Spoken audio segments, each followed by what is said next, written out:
நிருபம் 2ஆம் அதிகாரம் 1வது வசனத்தை நாம் வாசிப்போம். அக்கிரமங்களினாலும் அக்கிரமங்களினாலும் பாவங்களினாலும் பாவங்களினாலும் மரித்தவர்களாய் இருந்த மரித்தவர்களாயிருந்த உங்களை உயிர்ப்பித்தார். உங்களை உயிர்ப்பித்தார். ஆமென். இங்க நாம் பார்க்கிறோம்,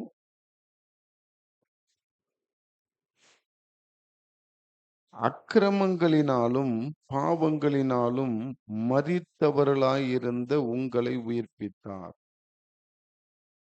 நாம் மரித்தவர்களாய் இருந்த நம்மை ஆண்டவராகிய இயேசு கிறிஸ்து உயிர்ப்பித்தார் என்று இந்த வார்த்தையை பார்க்கிறோம். அது எப்படி உயிர்ப்பித்தாராம்? பிதாவாகிய தேவன் 5வது வசனத்தை படிச்சீங்கன்னா அது தெரியும். அக்கிரமங்களில் மரித்தவர்களாய் இருந்த நம்மை கிறிஸ்துவனுடைய கூட உயிர்ப்பித்தார். யாரு கூட உயிர்ப்பித்தாராம்? கிறிஸ்துவனுடைய கூட உயிர்ப்பித்தார் என்று போட்டிருக்கிறது. அன்பாலே, அக்கிரமங்களில் மரித்த நம்மை கிறிஸ்துவனுடைய கூட உயிர்ப்பித்தார் என்று போட்டிருக்கு. இந்த வார்த்தை என்ன ரொம்பவும் சிந்திக்க வைத்தது. அப்போ ஒருத்தவங்க செத்து போனாதான் உயிர்ப்பிக்க முடியும். இப்ப நம்ம எல்லாம் செத்து போனவர்களா இருக்கிறோமா? எப்படி செத்து போனவர்கள்? இப்ப செத்து போச்சுன்னாக்கா இப்ப இங்க உட்கார்ந்து இருக்குமா? முடியாது. ஆவியில அல்லது ஆத்துமாவுல நம்ம செத்தவர்களாக ஆண்டவருடைய பார்வையில காணப்படுகிறோம். அப்ப ஆத்துமாவுல செத்தவர்களாய் காணப்பட்ட நம்மை ஆண்டவர் உயிர்ப்பிக்க வேண்டும் என்று எண்ணம் கொண்டு, கிறிஸ்து எப்படியாக மரித்த பொழுது அவரை எப்படி உயிர்ப்பித்தாரோ அதே போல நம்மளையும் உயிர்ப்பிக்கணும்னு சொல்லி கிறிஸ்துவனுடைய கூட நம்மளை உயிர்ப்பித்தாராம். இந்த மரித்தல் உயிர்த்தல் இதெல்லாம் கொஞ்சம் யோசிச்சு பார்க்கும்போது எனக்கு ஒரு காரியம் புலப்பட்டது. என்ன அப்படின்னா, ஆண்டவர் ஒவ்வொரு மனுஷனையும் அதாவது படைக்கும் போதே, நம்மள பிறக்க செய்யும் போதே 2 காரியத்தோட படைச்சிருக்கிறார். 2 மரணத்தை வைத்திருக்கிறார். 2 பிறப்பை வைத்திருக்கிறார். 2 வாழ்க்கையை வைத்திருக்கிறார். 2 கண்களை வைத்திருக்கிறார். அதாவது இந்த 2 மரணம்னு சொன்னோம். 2 மரணம் அப்படின்னாலே, மரணம் என்றாலே சாவுன்னு இன்னொரு வார்த்தை சொல்லுவாங்க. சாவதான் மரணம் என்று சொல்வார்கள். இப்ப ஒரு மனுஷனுக்கு 2 மரணம் என்றால் 2 சாவு. இப்ப ஒவ்வொரு மனுஷனுக்கும் 2 பிறப்பு. பிறப்பு என்றால் ஜனனம் என்று சொல்வார்கள். 2 ஜனனம் இருக்கிறது நம்முடைய வாழ்க்கையில. இதுல ஒவ்வொரு மனுஷருக்கும், மனுஷனா பிறந்த மனுஷியா இருந்தாலும் மனுஷரா இருந்தாலும் 2 வாழ்க்கை இருக்கிறது. வாழ்க்கை என்றாலே ஜீவன். 2 ஜீவன். அதே போல 2 கண்கள். 2 கண்கள்னா இந்த 2 கண்கள் இல்ல. 2 விதமான கண்கள். அப்படின்னா பார்வை அப்படின்னு சொல்லலாம். 2 விதமான பார்வையை ஒவ்வொரு மனுஷனுக்குள்ளேயும் வைத்திருக்கிறார். 2 மரணத்தை வைத்திருக்கிறார், 2 வாழ்வை வைத்திருக்கிறார், 2 ஜீவனை வைத்திருக்கிறார், 2 பார்வையை வைத்திருக்கிறார். எல்லாமே 2 வச்சிருக்கிறார். இத கொஞ்சம் அலசி ஆராய்ந்து 2 காரியத்தை ஏன் வைக்கணும்? அப்ப எல்லாமே 2 காரியத்தை தான் ஆண்டவர் பூமியை படைத்தாரு, பரலோகத்தை படைச்சாரு. அப்ப இந்த பூமியில ஒரு வாழ்க்கை, பரலோகத்துல ஒரு வாழ்க்கை. அப்ப பூமிக்குரிய பார்வை, பரலோகத்துக்குரிய பார்வை. பூமிக்குரிய ஜீவன், பரலோகத்துக்குரிய ஜீவன். பூமிக்குரிய மரணம், பரலோகத்துக்குரிய மரணம். இப்படி பரலோகத்தையும் பூமியும் படைத்த தேவன், அவர் பரலோகத்துல உட்கார்ந்துட்டு இந்த பூமியை ஆளும் பொழுது, அவர் மனுஷனையும் 2 2ஆ படைச்சுட்டார். இங்க ஒரு வாழ்க்கை, அங்க ஒரு வாழ்க்கை. அதனால தான் நம்ம எல்லாருமே டபுள் ஆக்டாவே இருக்கிறோம். என்ன செய்றோம்? நமக்குள்ள ஒரு ஆள் தத்துவமே டபுள் ஆக்ட் தான். சர்ச்சில ஒரு கேசவன், வெளியில ஒரு கேசவன். வீட்ல ஒரு கேசவன். அப்படி வச்சுப்போம். சர்ச்சில ஒரு வாழ்க்கை, வெளியில ஒரு வாழ்க்கை. கிறிஸ்தவர்களுக்கு அப்படியே அமைஞ்சு போச்சு அது. நான் கொஞ்சம் யோசிச்சு பார்க்கிறேன். மற்றவங்க எப்படி வாழுறாங்கன்னு எனக்கு தெரியல. ஆனா நாம பர்ட்டிகுலரா கிறிஸ்தவர்கள், இயேசுவை ஏற்றுக்கொண்டவர்கள், இங்க வந்தா ஒரு வாழ்க்கை. Praise the Lord. Uncle praise the Lord uncle. நல்லா இருக்கிறீங்களா? வெளியில போனா இந்த ஆள் கிடக்குறார். அவரெல்லாம் ஒரு மனுஷனா? வாழ்க்கை. வீட்ல ஒரு வாழ்க்கை, வெளியில ஒரு வாழ்க்கை. இப்படி டபுள் ஆக்ட்ல நம்ம போயிட்டே இருக்கிறோம். இந்த டபுள் ஆக்ட் நல்லது இல்ல. ஆண்டவருடைய படைப்பு அது நல்லது. அது ஒரு நோக்கத்தோட படைச்சாரு. நாம அவருக்கே அல்வா குடுக்குற மாரி நாம அவர்கிட்டயே நடிக்க ஆரம்பிச்சுட்டோம். யார்கிட்ட? ஆண்டவர்ட்டயே அல்வா குடுக்குறோம். நீ என்ன டபுள் ஆக்ட்ல எங்கள படைக்கிற? நாங்களே டபுள் ஆக்ட்ல தான் உங்ககிட்ட என்ன செய்வோம்? நடிப்போம் அப்படின்னு சொல்லிட்டு, அது ஆண்டவருக்கு அது பிரியமான காரியமானா இல்ல. அது வந்து பிசாசுனுடைய கிரியை. அதுதான் கலந்துருச்சு. பாருங்க நல்லா தான் படைச்சாரு ஆண்டவர். ஒரு மனுஷன பிறக்கும் பொழுது நல்லா தான் பிறந்தார். பிறக்கும்போதே மனுஷன் செத்து தான் பிறக்கிறான்னாரு. எனக்கு பகீர்னுச்சு. எல்லா மனுஷனும் பிறக்கிறோம்ல. தாய் வயித்திலிருந்து பிறக்கிறோம். பிறக்கும்போதே அவன் செத்து தான் பிறக்கிறான். எதுல? ஆத்துமாவுல செத்து தான் பிறக்கிறான். சரீரம் இருக்குது, ஆவி இருக்குது, எல்லாம் இருக்குது. அவனுக்கு ஒரு சரீரம் இருக்கு, ஆவி இருக்கு, எல்லாம் இருக்குது. ஆத்துமாவுல செத்து பிறக்கிறாங்க. அந்த ஆத்துமாவை உயிர்ப்பிக்கிறதுக்கு தான் இயேசு கிறிஸ்து பிறந்தார். அவர் மரித்தார்.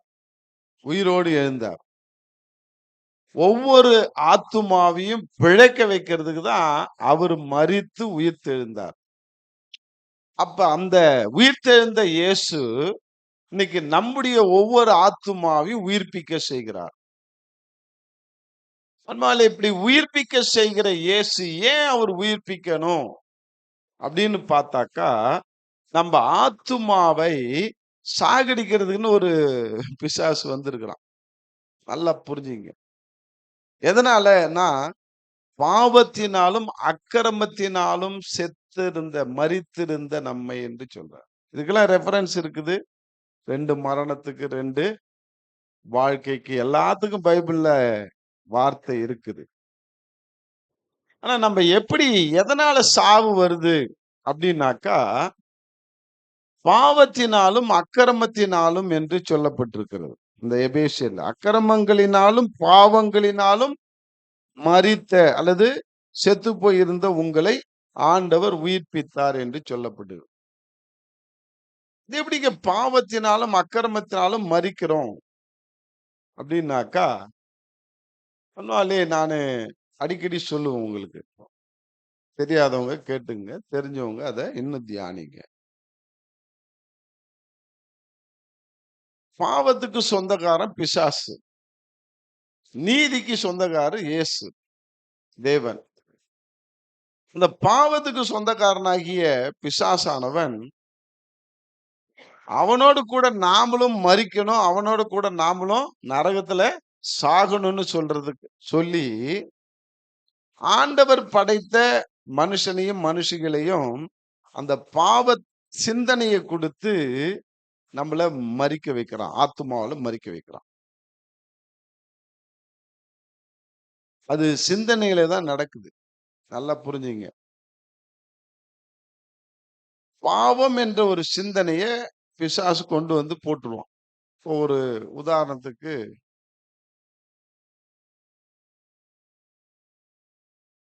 திருடணும், இல்ல குடிக்கணும், இல்ல விபச்சாரம் பண்ணணும்னு ஒரு எண்ணத்த போடுறான். எண்ணம் அதான் சிந்தனை. போடுறான்னு வச்சுக்கோ. இந்த சிந்தை உனக்குள்ளாக கிரியை செய்து செயல்பட ஆரம்பிக்கும். அது செயல்படும் பொழுது உனக்கே அது பாதிப்பை உண்டு பண்ணுச்சுன்னா, உன்னுடைய ஆவி, ஆத்துமா, சரீரத்துக்கு அது பாதிப்பை உண்டாக்குற பாவ செயலாக இருந்ததுன்னா, அது குற்றமாக மாறுகிறது. அந்த பாவ சிந்தனையை போட்ட பிசாசு அது நீ செயல்படுத்தும் பொழுது, அடுத்தவர்களை உன்னையோ அல்லது வேற யாரையோ இப்ப எனக்குள்ள ஒரு சிந்தனைய போட்டுட்டான். கொலை பண்ணணும் அப்படின்னு ஒரு சிந்தனைய போட்டுட்டான். என்ன நானே தற்கொலை பண்ணிக்கிட்டேன்னா அது குற்றம். அடுத்தவன நான் கொலை செய்தேன்னா, அது அக்கிரமம். அது என்னவா மாறுது? அக்கிரமமாக மாறுகிறது. அடுத்தவர்கள் பாதிக்கப்பட்டா, எனக்கு உள்ள ஏற்பட்ட அந்த சிந்தை, பாவ சிந்தை செயலாக்கம் பெறும்பொழுது, என்னை மட்டுமே அது பாதித்தால் அது குற்றமாகவும், அடுத்தவர்களையோ, அடுத்த விலங்கினத்தையோ, மற்ற காரியத்தையோ பாதிச்சதுன்னா, அது அக்கிரமமாகவும், ஆண்டவரை பாதித்ததுன்னா, அல்லது ஆண்டுடைய வார்த்தை அது பாதிக்கும்படியாக இருந்ததுன்னா, அந்த பாவம் அது மீறுதலாகவும் மாறுகிறது. என்ன மாறுது?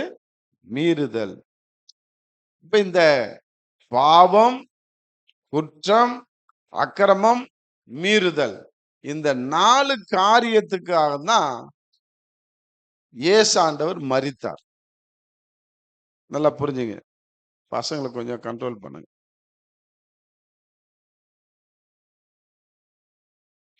இந்த 4 காரியத்துக்காக தான் ஆண்டவர் மரித்தார். இந்த 4 விதமான பாவ செயல்கள் நம்முடைய வாழ்க்கையில காணப்பட்டதுனால நம்முடைய ஆத்துமா மரித்தது.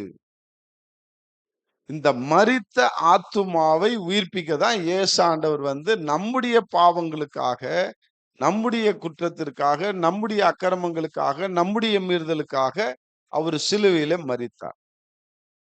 இது ஏசாயா 53ஆம் அதிகாரத்துல நீங்க பார்த்தீங்கன்னா, இந்த 4 காரியமும் அதுல பதிவு பட்டது. உங்களுடைய அக்கிரமத்துக்காக நொறுக்கப்பட்டார். நம்முடைய பாவங்களுக்காக, நம்முடைய மீறுதலுக்காக அவரு அடிக்கப்பட்டார். இப்படி நம்முடைய பாவங்கள், அக்கிரமங்கள், குற்றங்கள், இந்த மீறுதல்கள் எல்லாமே அதுல அடங்கி இருக்குது. இந்த பிசாசு ஒரே ஒரு எண்ணத்த மட்டும் போட்டுட்டு, அவன் நம்முடைய ஆத்துமாவை சாகடித்து விடுகிறான். நம்ம ஆத்துமா செத்து போனவர்களாக வாழ்ந்து கொண்டிருக்கிறோம். அதனுடைய பலன் எப்ப தெரியும் அப்படின்னாக்கா, இந்த 2வது மரணம்னு ஒண்ணு இருக்கு. இப்பதான் தெரியும். மரணத்துல 2வது மரணம். முதல் மரணம் சரீரத்துல வரக்கூடிய மரணம். இந்த 2வது மரணம் நம்ம இந்த உலகத்துல வாழும்போது செய்த கிரியைகளுக்கு தக்கதாக நம்ம ஆத்துமாவுக்கு கிடைக்கிற மரணம் தான் அந்த 2வது மரணம். அதுதான் நரக தண்டனைன்னு சொல்றது. இதுல இருந்து தப்பிக்கணும், நீனும் நானும் தப்பிக்கணும்னு தான் இயேசு ஆண்டவர் வந்து நீதியை நமக்கு போதித்தார். இந்தா பாரு இப்படிலாம் வாழு. நீ உயிரோடு இருக்கும்போது உன் ஆத்துமாவை புதுப்பித்துக் கொள். உன் ஆத்துமாவை சாவ விடாத. உன் ஆத்துமாவ அவன் சாகடிக்கிறதுக்கு பாவ செயலை கொடுத்து, பாவ சிந்தனையை கொடுத்து, பாவத்தை செய்ய வச்சு உன் ஆத்துமாவை சாவடிச்சு, உன்னை நரகத்துக்கு கொண்டு போகிற அந்த காரியத்திலிருந்து நீ நானும் தப்பிக்கணும்னு தான் ஆண்டவராகிய இயேசு கிறிஸ்து இந்த வேதத்தை கொடுத்து, அவர் சொன்ன வார்த்தைகள் எல்லாம் இந்த வேதத்துல வைத்து, இதன்படி நீ வாழ்ந்து உன் ஆத்துமா எப்பயும் சுகித்திருக்க நீனு பாரு. அதான் 2 வாழ்க்கை சொன்னேன். இம்மை, மறுமை. இம்மை என்றால் இந்த உலகத்துக்குரிய வாழ்க்கை. அடுத்தது ஒரு வாழ்க்கை இருக்குது. அதுதான் பெர்மனன்ட்டான வாழ்க்கை, நிரந்தரமான வாழ்க்கை. அது நித்திய ஜீவன் என்று சொல்வார்கள்.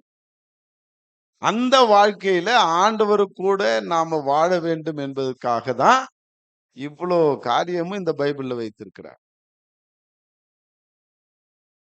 அப்ப அந்த நித்தியமாய் ஆண்டவரோடு கூட வாழறதுக்கு நம்ம எத்தனை பேர் முயற்சி பண்ணுகிறோம்? இன்னைக்கு சந்திர மண்டலத்துல போய் வாழறதுக்கு நெறைய பேர் ட்ரை பண்றாங்க. என்ன செய்றாங்க?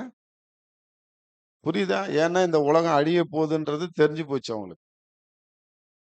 இந்த உலகம், இந்த பூமி அழிய போகுது. சரி, இந்த இடத்துல அழிவு காணப்பட்டுச்சுன்னா நம்ம எங்கேயாவது போய் வாழணுமேன்னு சொல்லிட்டு மனுஷன் அறிவாளித்தனமா சிந்திச்சு சந்திர மண்டலத்துல இப்பயே பிளாட்லாம் வாங்கி வச்சுருக்கிறாங்க. நெறைய பணக்காரர்கள் சந்திர மண்டலத்துல எங்களுக்கு பிளாட் வேணும்னு சொல்லி புக் பண்றாங்களாம் ஆன்லைன்ல. கோடிக்கணக்குல அது ரூபா சொல்றாங்க. எவனுக்குமே சொந்தம் இல்ல சந்திர மண்டலம். ஆனா இங்க ஒருத்தன் கூறு போட்டு வித்துட்டு இருக்கிறான். சந்திர மண்டலத்துக்கு நீ பிளாட் வாங்கணும்னா இத்தனை கோடி குடுத்தா சந்திர மண்டலத்துல உனக்கு ஒரு பிளாட் உண்டு. இப்ப அதுவும் இல்லாம நேத்தைய நியூஸ்ல சந்திர மண்டலத்துல இந்த சிறு பயிருன்னு சொல்லுவாங்களே என்னது இது? காராமணி பயிர் வளருதாம். காராமணி பயிர போட்டுக்கிறாங்க. அது வளர்ந்து சும்மா மொள விட்டுடுச்சுன்றான். சந்திர மண்டலத்துல. அப்போ ஒவ்வொன்னா தான் இப்ப எடுத்துட்டு போய் வச்சுருவான். அப்புறம் ஆலமரம் வச்சுருவான், அரச மரம் வச்சுருவான், எல்லா மரத்தையும் வச்சுருவான். சந்திர மண்டலத்துல தயாராயிட்டு இருக்கிறான். இந்த பூமி அழிஞ்சிச்சுன்னா, அங்க போயிட்டு வாழறதுக்காக. எங்க அது இல்ல உண்மையான வாழ்க்கை. எங்க போனாலும் நீ வாழ முடியாது. நல்லா புரிஞ்சுக்கோ. இந்த வாழ்க்கையில நம்ம மரித்தோம் என்றால், நமக்கு ஒரு வாழ்க்கை, அடுத்த வாழ்க்கை நமக்கு உண்டு. அதுதான் 2வது வாழ்க்கை. அதுதான் நித்திய வாழ்க்கை. அது பேர் என்ன? நித்திய வாழ்க்கை. அழியாத ஒரு வாழ்க்கையில நம்மள கொண்டு போய் சேர்க்கிறது தான் நம்மள ஆண்டவர் உயிர்ப்பிக்கிறார். நீங்க இந்த ஆதியாகமம் புஸ்தகத்த நீங்க பார்த்தீங்கன்னாக்கா 2ஆம் அதிகாரத்துல இருந்து அந்த காரியம் 2 வாழ்க்கைக்கு ஆதாரத்த அங்கிருந்து தான் நான் எடுக்கிறேன். பாருங்க, ஆதியாகமம் 2வது அதிகாரத்துல ஆண்டவர் ஆதாம்கிட்ட சொல்றார். என்ன சொல்றாரு அப்படின்னாக்கா, அ 15வது வசனத்தையும் 16, 17 படிங்களேன். தேவனாகிய கர்த்தர் அ. கர்த்தர் மனுஷனை ஏதேன் தோட்டத்தில் அழைத்துக் கொண்டு ஏதேன் தோட்டத்திலே அழைத்துக் கொண்டு வந்து அதை பண்படுத்தவும் காக்கவும் வைத்தார். தேவனாகிய கர்த்தர் தேவனாகிய கர்த்தர் மனுஷனை நோக்கி இந்த மனுஷன்னா யாரு? ஆதாம். அவன்தான் முதல் மனுஷன். ஆதாமை நோக்கி நீ தோட்டத்தில் உள்ள சகல விருட்சத்தின் தோட்டத்தில் உள்ள கனியையும் சகல விருட்சத்தின் கனியும் புசிக்கவே புசிக்கலாம். ஆனாலும் ஆனாலும் நன்மை தீமை அறியத்தக்க நன்மை தீமை அறியத்தக்க விருட்சத்தின் விருட்சத்தின் கனியை கனியை புசிக்க வேண்டாம். அதை நீ அதை புசித்து போட்டு புசிக்கும் நாளிலே சாகவே சாகுவாய் என்று கட்டளை சாகவே சாவாய். சாவுன்னா என்ன? மரணம். மரித்திடுவ அல்லது செத்து போயிடுவேன்னு சொல்றார். புசிக்கும் நாளிலே சாகவே சாவாய். இவன் செத்தானா? என்னுடைய கேள்வி அதான். புசிச்சான். 3ஆம் அதிகாரத்துல நீங்க பாத்தீங்கன்னா பிசாசானவன் வஞ்சித்தான். ஏவாள வஞ்சித்தா. ஏவாள் அந்த கனியை பறித்து புசித்தால். ஆதாமுக்கு கொடுத்தாங்க. ஆதாமும் புசித்தாங்க. ஆனா சாவு வரல. என்ன வரல? அவங்க மரிக்கல. அவர் உயிர் வாழ்ந்துட்டு தான் இருந்தாங்க. அவங்க சரீரத்துல உயிர் இருந்தது. ஆவி இருந்தது. ஆனா ஆத்துமா செத்து போச்சு. என்ன செத்து போச்சு? அவங்க வாழ்ந்தாங்க. ஆண்டவர் சொன்னது உண்மை. பிசாசு சொன்னான். என்னது? நீ சாகவே சாக மாட்டாய்ன்னான். பாருங்க, பாருங்க. 3ஆம் அதிகாரம் 1வது வசனத்திலிருந்து படிங்களேன். தேவனாகிய கர்த்தர் உண்டாக்கின சகல காட்டு ஜீவன்களை பார்க்கிலும் சர்ப்பமானது தந்திரமுள்ளதாயிருந்தது. ஆ, அது ஸ்திரியை நோக்கி ஆ. நீ தோட்டத்தில் உள்ள ஏவாளை நோக்கி நீ தோட்டத்தில் உள்ள சகல விருட்சங்களின் கனியை புசிக்க வேண்டாம் என்று தேவன் சொன்னது உண்டோ என்றது. எப்படி கேக்குறான் பாரு, கேள்வி அழகா கேக்குறான் பாரு. இவரு புசிக்கலாம், எல்லா கனியும் புசிக்கலாம், இந்த ஒண்ண மட்டும் புசிக்காதன்னாரு. அவன் என்ன கேக்குறான்? சகலத்தையும் புசிக்காதன்னு சொன்னாரா? அப்பதானே இவகிட்ட இருந்து போட்டு வாங்குறது. இது பேர் என்ன? ஆமா, இவ ஏமாந்துட்டா. இல்ல இல்ல சொல்றா பாரு, சர்ப்பத்தை பார்த்து நாங்கள் தோட்டத்தில் உள்ள விருட்சின் கனிகள் எல்லாம் புசிக்கலாம். ஆனால் தோட்டத்தில் நடுவில் இருக்கிற விருட்சத்தின் கனியை இந்த விருட்சத்தின் கனியை மட்டும் புசிக்காதபடிக்கு தேவன் நீங்கள் சாகாதபடிக்கு புசிக்கவும் அதை தொடவும் வேண்டாம் என்று சொன்னார் என்றார். அப்பொழுது சர்ப்பம் ஸ்திரியை நோக்கி, நீங்கள் சாகவே சாவதில்லை. நீங்கள் சாகவே சாவதில்லை. இவன் சொன்னது உண்மையா? தேவன் சொன்னது உண்மையா? அஹ்? தேவன் சாகவே சாவ என்றாரு. இவன் என்ன சொல்றான்? சாகவே மாட்டையான்றான். ஆனா நமக்கு அது பொய்யால தெரியலாம். ஆனா உண்மைதான். சில சமயத்துல பிசாசு உண்மையை சொல்லி நம்மள வதைப்பான். ஏசாண்டட்ட வந்து வேதத்துல இருக்கிற வசனத்தை காமிச்சுதான் அவரை கவுக்க பார்த்தான். நீ வேதத்துல வந்து நீ தாழ குதிச்சாக்கா உன்னை கைகளில் ஏந்தி கொண்டு போவால் என்று எழுதியிருக்கிறதேன். சரி, இதை நம்பி நம்ம குதிச்சோம்னா என்ன ஆகும்? அதோ கதிதான். இப்படி வேதத்தை அறிந்த பிசாசு ஆண்டவருக்கு ஆப்போசிட்டாவே சொல்றான் பாரு. சாகவே சாக மாட்டான்றான். அவன் சொன்னது உண்மைதான். ஏன்? சரீரம் சாகாது, ஆத்துமா செத்து போயிடும்னு சொல்லாம சரீரம் சாகாதுன்னு சொல்லிட்டான். இவளுக்கு ஒரு நம்பிக்கை வந்துச்சு. பரவாயில்ல, இவனே சொல்லிட்டான் சாக மாட்டோம், புசி, சாப்பிடு. சாப்பிட்ட மாத்திரத்துல இவள் ஆத்துமா செத்து போச்சு, சரீரம் உயிரோட தான் இருந்துச்சு. அன்னைக்கு செத்த ஆத்துமா தான் இன்னைக்கு நமக்கும் செத்து பிறந்தோம்னு சொல்றான். நம்ம பிறக்கும் போதே எப்படி பிறக்கிறோம்? ஆத்துமாவில செத்து பிறக்கிறோம். இத உயிர்ப்பிக்கிறதுக்கு தான் ஆண்டவர் வந்தாரு.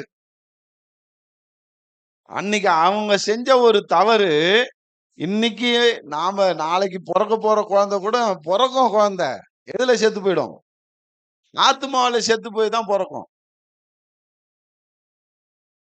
இல்ல, நான் கொஞ்சம் வித்தியாசமானவன். நான் கொஞ்சம் சிந்திச்சு பார்த்தேன். சரி, எல்லா குழந்தையும் ஆத்துமாவில செத்து போனது. நான் ஆத்துமாவிலையும் செத்துட்டேன், ஆவியிலையும் செத்துட்டேன், சரீரத்திலையும் செத்து பிறந்தவன் நான். நான் பிறக்கும் போது டாக்டர் சர்டிபிகேட் கொடுத்துட்டாங்களாம். எங்க அம்மா எங்க அப்பா எல்லாரையும் கூப்பிட்டு, இந்த குழந்தை செத்து போச்சு, இதை போய் அடக்கம் பண்ணுங்கன்னு. அப்ப ஆத்மாவும் செத்து போச்சு, என்னவும் செத்து போச்சு, சரீரமும் செத்து போச்சு. அதான அர்த்தம்? நான் செத்து பிறந்தவன். சொல்லுங்க. நீங்களும் செத்து பிறந்தவங்க. நம்ம எல்லாருமே செத்து பிறந்தவங்க. நான் கூடுதலா ஆவி ஆத்மா சரீரத்துல செத்து பிறந்தேன். நீங்க ஆத்மாவில மட்டும் செத்து இப்ப பிறந்து இருக்கிறீங்க. அல்லேலூயா. சொல்லுங்க. எத்தனை பேருக்கு நான் பிறந்திருக்கிறேன்னு தெரியுது? நான் ஆத்மாவில செத்தேன், ஆனா ஆண்டவருக்குள்ள நானு உயிர்ப்பிக்கப்பட்டிருக்கிறேன். அந்த ஒரு நினைவு நமக்குள்ள இருந்தா நம்ம திரும்ப சாக மாட்டோம்யா. இன்னைக்கு எடுத்ததே இன்னைக்கு ஆண்டவர் இதுக்கு சொல்லி கொடுத்த சத்தியம் என்னன்னா, இது தெரியாம நம்ம என்ன செய்யறோமா? செத்துக்கிட்டு கிடக்குறோம். செத்து போனவர்களாய் கிடக்குறோம். நம்மள உயிர்ப்பித்துட்டார் என்ற ஒரு உண்மை நமக்கு மறைக்கப்பட்டுருச்சு. இன்னைக்கு இந்த உண்மையை தான் இங்க நமக்கு சொல்லி தரார். ஆதாம் ஏவாள் தப்பு செஞ்சாங்க, பாவம் பண்ணாங்க. அவங்க சாகல, அவங்க ஆத்துமா செத்து போச்சு. அது அவங்களுக்கு தெரியல. நம்ம ஆத்துமா செத்து போச்சுன்றது தெரியல. ஆனா பாருங்க, அதுக்கு பத்தி அவங்களுக்கு என்ன தெரிஞ்சது அப்படின்னாக்கா, ஒண்ணு தெரிஞ்சது, தாங்கள் நிர்வாணி என்று தெரிஞ்சது. என்னன்னு? ஆமா, ஆத்துமா செத்து போச்சேன்னு தெரியல, உணரல. தாங்கள் நிர்வாணி என்று உணர்ந்தார்கள். இன்னைக்கு அப்படிதான் நம்ம இருக்கிறோம். நம்ம ஆத்துமா நமக்குள்ள செத்து போய் கிடக்குதே, அதை உயிர்ப்பிக்கணுமே, அதை போஷிக்கணுமேன்னு நமக்கு தெரியல. உண்மையில இன்னைக்கு ஏன் நம்முடைய ஆவிக்குரிய கண்ணு குருடாய் போய்விட்டது? இன்னைக்கு பாருங்க, இவங்க ஆதாம் ஏவாள் ஆண்டவர் படைக்கும் போது நிர்வாணியாயும் படைத்தார். ஆடைகிட ட்ரெஸ் எல்லாம் போடல. அப்ப அவங்க கண்ணு தெரிஞ்சுதா தெரியலையா? தாங்கள் நிர்வாணி என்று அறியாமல் இருந்தார்கள். ஆனா இந்த இந்த நன்மை தீமை அறிகிற பழத்தை சாப்பிட்ட உடனே இவங்க ஆத்துமா இவங்களை அறியாமலே செத்து போச்சு. ஆனா இவங்களுடைய கண்ணு திறக்கப்பட்டுருச்சு. எந்த கண்ணு? மாமிசத்துக்குரிய கண்ணு. ஆவிக்குரிய கண்ணு அவுட் ஆயிடுச்சு, குருடாயிடுச்சு. இந்த மாமிசத்துக்குரிய கண்ணு திறந்த உடனே ஐயோ நம்ம நிர்வாணியா இருக்கிறோமே அப்படின்னு சொல்லி ஓடி ஒளிந்து கொண்டார்கள் என்று வேதம் சொல்கிறது. அந்த தழைகளை அத்தியலை அது இதுன்னு எடுத்து தச்சு தன்னுடைய மானத்தை அவர்கள் என்ன செஞ்சாங்க, மறைத்தார்கள் என்று வேதம் சொல்கிறது. ஆத்துமா செத்து போச்சு. ஆனா கண்ணு, 2வது கண்ணு திறந்துச்சு. அதான் சொன்னேன், 2 கண்ணுன்னு சொன்னேன். இன்னைக்கு நமக்கு இப்ப எந்த கண்ணு திறந்திருக்குது? மாம்ச கண்ணு திறந்திருக்கு. ஆத்துமா செத்து போச்சு. இன்னைக்கு நாமளும் அப்படிதான் இருக்கிறோம், ஆதாம் ஏவாளை போல. இன்னைக்கு நம்முடைய ஆத்துமாவை உயிர்ப்பித்து நம்முடைய ஆவிக்குரிய கண்ணை திறக்கதான் இயேசாண்டவர் உலகத்துக்கு வந்தார். ஆமென். அவர் வந்த நோக்கம், அவர் பிறந்த நோக்கம், அவர் இறந்த நோக்கம், அவர் உயிர்த்தெழுந்த நோக்கம், இதெல்லாம் எதுக்குன்னா உன்னுடைய ஆத்துமாவை உயிர்ப்பிக்கிறதுக்காகவும், நம்முடைய உலகத்தில் இருக்கிற அத்தனை மனுஷனுடைய ஆத்துமாவை உயிர்ப்பிக்கிறதுக்காகவும், நம்முடைய அத்தனை மனுஷனுடைய ஆவிக்குரிய கண்களை திறப்பதற்காகவும் தான் அவர் வந்தார். ஆனா இவ்வளவும் செஞ்சோம், இன்னமும் நம்ம எப்படி இருக்கிறோம்? ஆவிக்குரிய குருடர்களாகவும் அதாவது ஆத்துமாவில மரித்தவர்களாகவும் தான் வாழ்ந்து கொண்டிருக்கிறோம், கிறிஸ்தவர்களாக. கிறிஸ்துவை ஏற்றுக்கொண்டோம். இன்னைக்கு இந்த ரகசியம், இந்த பைபிள் தெரியாதவங்க இன்னைக்கு ஆத்துமாவில செத்து போய் வாழறாங்க, ஆவிக்குரிய கண்ணு திறக்கப்படாம வாழறாங்க. அவங்கள சொல்லி குற்றம் இல்லை. அவங்களுக்கு இந்த வேதம் தெரியவில்லை. இயேசு இதுக்காக தான் பிறந்தாரு, நம்முடைய ஆத்துமாவை உயிர்ப்பிக்க தான் பிறந்தாருன்றது அவங்களுக்கு தெரியாது. ஆனா தெரிந்த கிறிஸ்தவர்கள், இயேசுவை ஏற்றுக்கொண்ட கிறிஸ்தவர்கள், இன்றைக்கும் நாம செத்து போன நிலைமையிலையும் ஆவிக்குரிய கண்ணு குருடான நிலைமையிலும் வாழ்ந்தா அது சரியா? கொஞ்சம் யோசிச்சு பாருங்க. அது நியாயமா? இன்னைக்கு நம்ம அப்படித்தானே வாழ்ந்துட்டு இருக்கிறோம், அவங்களை போல. அன்பாலே, இன்னைக்காவது நம்ம முயற்சிப்போம், நம்ம ஆவிக்குரிய கண்கள் திறக்கப்படணும். இந்த ஆவிக்குரிய கண்கள் திறக்கப்படுவதற்காக தான் ஆண்டவர் இந்த வேதத்தை நம்ம கையில கொடுத்து இதை படிக்க சொல்றார். இதை நீ படிக்க படிக்க படிக்க படிக்க உனக்கு என்ன ஆயிடும்? உன் ஆவிக்குரிய கண்ணு திறக்கப்பட்டும். இப்ப அவங்க அந்த பழத்தை சாப்பிட சாப்பிட நன்மை தீமை, சொல்லுங்க, நன்மை தீமை அறிகிற கனியை புசித்ததுனால கண்ணு அவுட் ஆச்சு, ஆத்துமா செத்து போச்சு. ஆனா இன்னைக்கு இயேசு கிறிஸ்து என்ற உண்மையை நாம் தெரிந்து கொள்ளும் போது, அவரை அறிகிற அறிவை நாம் படித்து படித்து படித்து அறிந்து கொள்ளும் பொழுது, நம்முடைய ஆவிக்குரிய கண் என்ன ஆகுது? திறக்கப்படுகிறது. நாம் செத்து போன ஆத்துமா என்ன செய்யுது? உயிர் அடைகிறது. இந்த 2 காரியம் உன் வாழ்க்கையில நடந்துட்டனா உனக்கு அந்த நித்திய வாழ்வு கிடைக்கிறது. ஆமென். புரியுதா சொல்றது? இந்த 2 காரியம் ஒரு கிறிஸ்தவனுக்குள்ள நடந்துருச்சு அப்படின்னா, அந்த ஆவிக்குரிய சரீரம் இன்னைக்கு இந்த சரீரத்துக்குரிய இந்த சரீரம் மரித்தாலும் நம்முடைய ஆவி ஆத்துமா மரிக்காம எங்க போய் வாழ்கிறது? ஆண்டவரோட பரலோகத்துல வாழ போகிறது. அதுக்குதான் இன்னைக்கு நம்ம இவ்வளவு சத்தியத்தை கேட்கிறோம், இந்த சத்தியத்தை விளங்கி கொள்றோம், சத்தியத்தை படிக்கணும்னு சொல்றோம். ஆனா என்ன செய்யறோம்? அதை படிச்சாலும், அதை நம்ம மெடிடேட் பண்ணாலும், எத்தனையோ செய்தி கேட்டாலும் இன்னும் நம்ம என்ன செஞ்சிட்டு இருக்கிறோம்? ஆவிக்குரிய கண்ணை திறக்கிறதுக்கு விடவே மாட்டோம். அன்பாங்களே, கொஞ்சம் யோசிச்சு பாருங்க. இந்த ஆவிக்குரிய கண்ணு திறக்கப்படணும்னா நாம என்ன செய்யணும்? இந்த ஆவிக்குரிய கண்ணு திறக்கப்பட்டுச்சுன்னா, இந்த வேதத்தை நீ வாசிக்க வாசிக்க என்னுடைய ஆவிக்குரிய கண் என்ன செய்யப்படுமா? திறக்கப்படுமா? அதுக்குதான் ஆண்டவர் அழகா நமக்கு இந்த சத்தியத்தை சொல்லி தர. அநேக கிறிஸ்தவர்கள் இன்றைக்கு ஏன் நம்ம பாவத்துல செத்து கொண்டிருக்கிறோம்?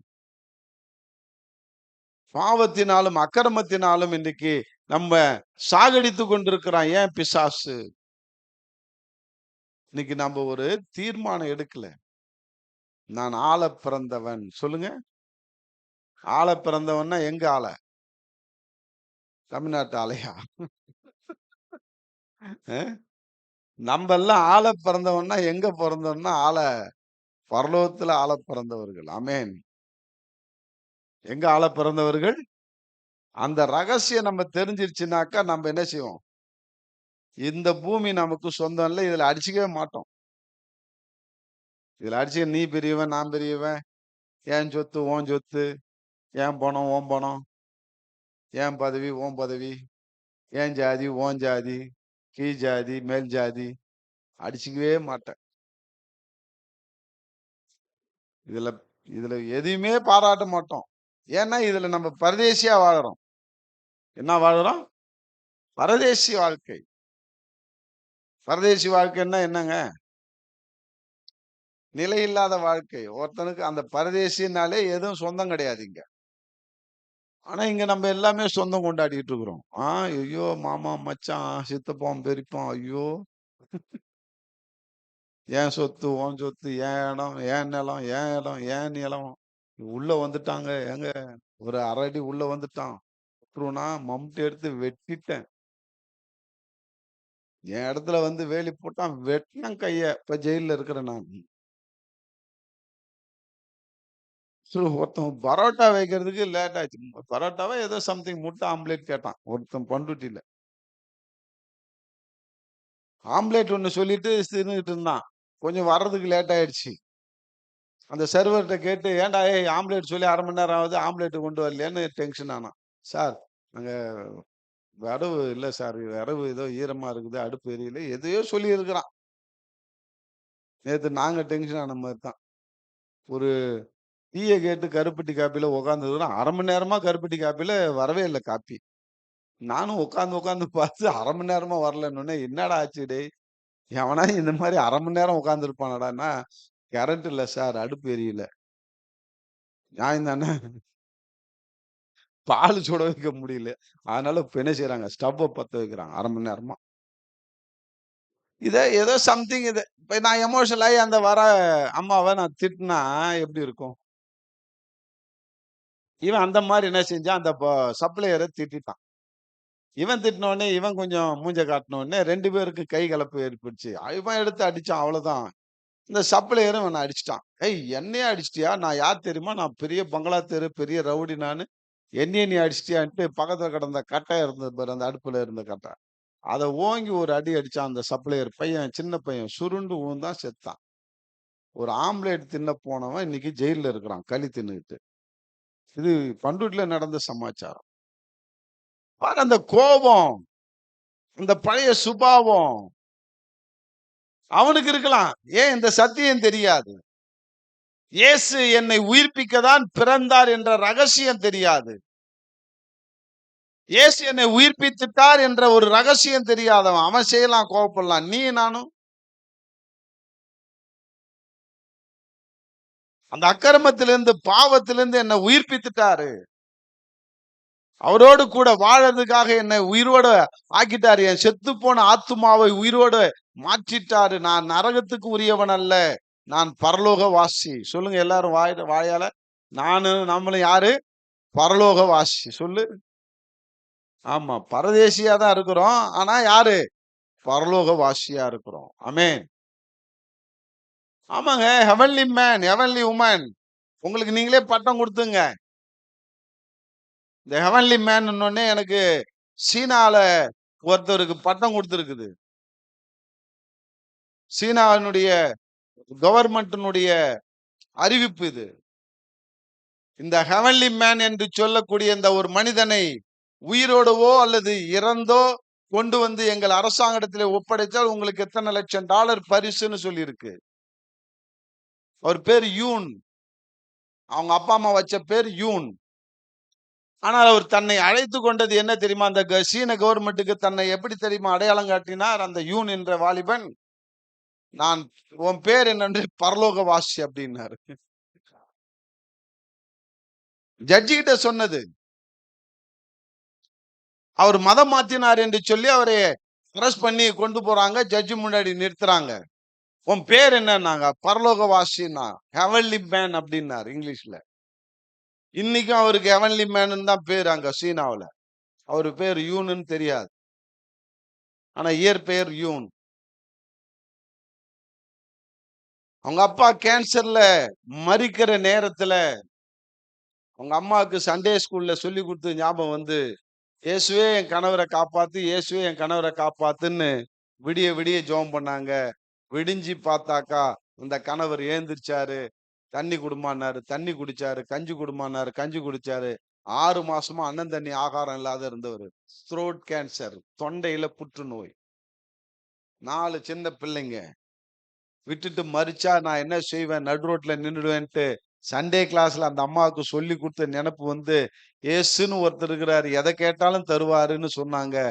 இந்த கம்யூனிஸ்ட் தேசத்துல கடவுளே இல்லைன்னு சொல்றான். ஆனா இயேசுன்னு ஒருத்தர் சொல்லிக் குடுத்து எனக்கு ஞாபகம் வந்துச்சு. நம்ம எல்லாம் கூடி நம்ம அப்பாவுக்காக நம்ம ஜெபம் பண்ணுவோம்னு சொல்லி, இயேசுவே எங்க வீட்டுக்காரர் கணவர காப்பாத்துங்க. இயேசுவே கணவர காப்பாத்துங்கன்னு சொன்ன உடனே, காலையில 4 மணிக்கு இயேசு ஆண்டவர சந்திச்சு, அந்த தொண்டையில இருக்கிற கட்டியெல்லாம் கரைச்சுட்டாரு. அவன எழுந்திருச்சு கஞ்சி குடிக்க வச்சாரு. அந்த யூனுடைய அப்பாவ. அந்த யூன் தான் கொஞ்சம் விவரம் தெரிஞ்சவன். மீதி எல்லாம் சின்ன சின்ன பிள்ளைங்க.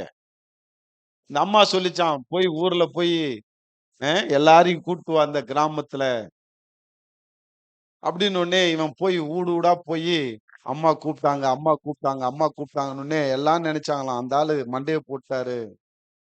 ஏன்னா, அவ்வளோ வியாதியில அவரு படுத்த படுக்கையா கிடக்கிறது அந்த ஊர் கிராமமே அறிஞ்சது. சரி செத்துட்டாருன்னு சொல்லிட்டு அந்த மக்கள் எல்லாம் கருப்பு ட்ரெஸ் போட்டுக்கிட்டு வந்தாங்களாம்.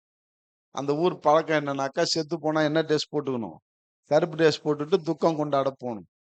இவங்க துக்கம் கொண்டாட போறாங்க. எல்லா ஊர் மக்கள்லாம் வராங்க. வெளியில நின்னுகிட்டு, அந்த வூட்டுக்கு வெளியில வாசப்படியில நின்னுட்டு, செத்து போனாருன்னு நெனச்சுட்டு வந்தாங்கல்ல, அந்த மனுஷரு, "வாங்க உள்ள உட்காருங்க, வாங்க உள்ள உட்காருங்கன்றாரு." இந்த ஆள் முழிக்கிறாங்க எல்லாம் வந்தவங்கலாம். இந்த ஆள் தான் செத்து புட்டாரு, நம்ம கருப்பு ட்ரெஸ் போட்டு வந்தோம். இந்த ஆள் நின்னுகிட்டு, "வாங்க உள்ள உட்காருங்கன்றாரு." யார் செத்து போயிருப்பா அப்படின்னு. உள்ள போய் பார்த்தா, ஆள் வெறுமனே இருக்குது. எந்த பாடியும் காணோம். எல்லாம் போய் முழிச்சுன்னு உட்கார்ந்துக்குதுங்க. இந்த அம்மா வந்துச்சு. டீ எல்லாம் போட்டு சுட சுட எல்லாருக்கும் காலையில டீய குடுத்தது. அன்பான கிராமத்து மக்களே, என் வூட்டுக்காரரு செத்து போயிருப்பாருன்னு நெனச்சுட்டு நீங்க வந்து உட்கார்ந்திருப்பீங்க. என் வூட்டுக்காரர் தான் வரவேற்பாளரா நிக்க வச்சேன். செத்துப்போன இருந்த அவர என் இயேசு உயிரோடு வந்த இயேசு காப்பாத்தினார் என்று உயிர்த்தெழுந்த இயேசுவை அவர்கள் டிக்ளேர் பண்ணாங்கன்பாங்க. உயிர்த்தெழுந்த இயேசுவை அவங்க டிக்ளேர் பண்ணாங்க. அந்த கிராமமே இயேசுவை ஏற்றுக்கொண்டதாம். இப்படி அந்த இயேசுவினுடைய உயிர்த்தெழுந்த நற்செய்தி மற்ற கிராமத்துக்கெல்லாம் பரவ ஆரம்பிச்சு. இது கவர்மெண்ட்டுக்கு ஒரு பெரிய தலைவலிய கொண்டு வந்து, இப்பதான் இந்த யூன கொண்டு வந்து அரெஸ்ட் பண்ணாங்க. நீ எல்லாத்தையும் மாத்துறன்னு. அப்பதான் சொன்னான், நான் பரலோகவாசி. நான் ஹெவன்லி மேன். இந்த ஹெவன்லி மேன புடிச்சு குடுத்தாக்கா உயிரோட அல்லது பிணமா பிடிச்சு குடுத்தா இத்தன லட்சம்னு இன்னைக்கும் கவர்மெண்ட் அறிவிச்சிருக்கு. இன்னைக்கு அது லைவ்ல இருக்கு. நான் சும்மாலாம் சொல்லல கத. இன்னைக்கு அந்த ஆள் தப்பிச்சு இன்னைக்கு ஜெர்மன்ல இருக்கிறாரு. இன்னைக்கு அவர் வந்து இன்னைக்கு நம்ப இந்தியா பார்டர்ல ஒரு இடத்துல அவர் இருக்கும்போது, இந்தியாவிலிருந்து நம்ப தமிழ்நாட்டிலேருந்து போன மிஷனரி எனக்கு தெரிஞ்ச ஒரு அண்ணன் அவர சந்திச்சு, "நீங்க யூன் தானே?" அப்படின்னோனே, "ஆமா நான் தான் யூன்." அப்படின்ட்டு அவர் வந்து அந்த அவருடைய சர்ச்ல சாட்சி குடுத்து, இந்த கதையெல்லாம் நேருக்கு நேர் அவர பார்த்தவங்க சொன்ன கதை இதெல்லாம். அவர் புக்கா எழுதியிருக்கிறாங்க. யூனுன்னு பேரு. நீங்க வாங்கி படிங்க. அவருடைய சாட்சி அதுல இருக்கும். எதுக்கு சொல்ல வரேன்னா, நம்ப பூலோகத்துல நம்ப மரித்து போன வாழ்க்கைய உயிர்ப்பித்து, நாம் பரலோகவாசியாய் மாறுவதற்காக தான் இயேசு ஆண்டவர் இந்த உலகத்துக்கு வந்தாருங்க. இன்னைக்கு செத்துப்போன வாழ்க்கையில இருந்த நம்பள உயிரோடு எழுப்புறதுக்கு தான் வந்தார். இன்னைக்கு பாருங்க, என்னோட கூட திருப்புங்க. எபேசியர் 4 17ல படிங்களேன். 17ல 24 வரைக்கும் படிங்க. ஆதலால் ஆ எச்சரிக்கிறது என்னவெனில், இன்னைக்கு எச்சரிப்பு சத்தம் நமக்கு வருது. கொஞ்சம் யோசிங்க. மற்ற புறஜாதிகள்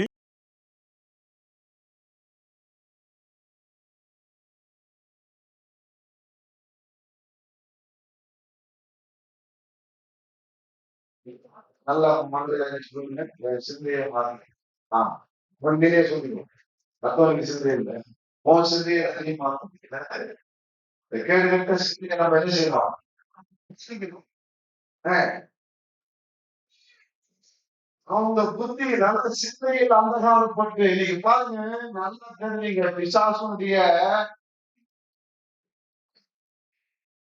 பிசாசு தொடர இடம் எதுனாலும் உங்க சரீரத்துல இல்லைங்க. பிசாசு இன்னைய வரைக்கும் தொட்டதே கிடையாது. எந்த பிசாசும் எந்த சரீரத்தையும் தொட மாட்டான். எங்கதான் தொடுவான்? உன் மூளை சிந்தையை தான் தொடுறான். சிந்தைய பாவ எண்ணங்களை கொடுத்து, பாவ சிந்தனையை கொடுத்து, அது செயல்பட வைக்கும்படியாக உன்னை தூண்டி விடுறது அவனுடைய வேலை. இப்ப ஏவாள அவன் பழத்தை பறிச்சு இந்தா சாப்பிடுன்னு கையில கொடுத்து இல்ல வாயில வச்சு திணிச்சானா? சொல்லுங்க. எட்டிருந்து ஜென்டிலா பேசலாம். அவள் சிந்தையை தான் தொட்டான். தேவன் உன்னை இந்த பழங்களிலெல்லாம் சாப்பிடுவனான்னு சொன்னாரோ அப்படின்னா, இல்ல இல்ல அப்படிலாம் சொல்லல. சிந்தையில நினைக்கிறான். தேவன் அப்படிலாம் சொல்லலையே. இந்த ஒரு பழத்தை மட்டும்தான் சாப்பிடக்கூடாதுன்னு சொன்னாரு. நான் சாகாம இருக்கணுன்றதுக்காக அப்படின்னு தான் சிந்தையில உதித்ததை சொன்னார்.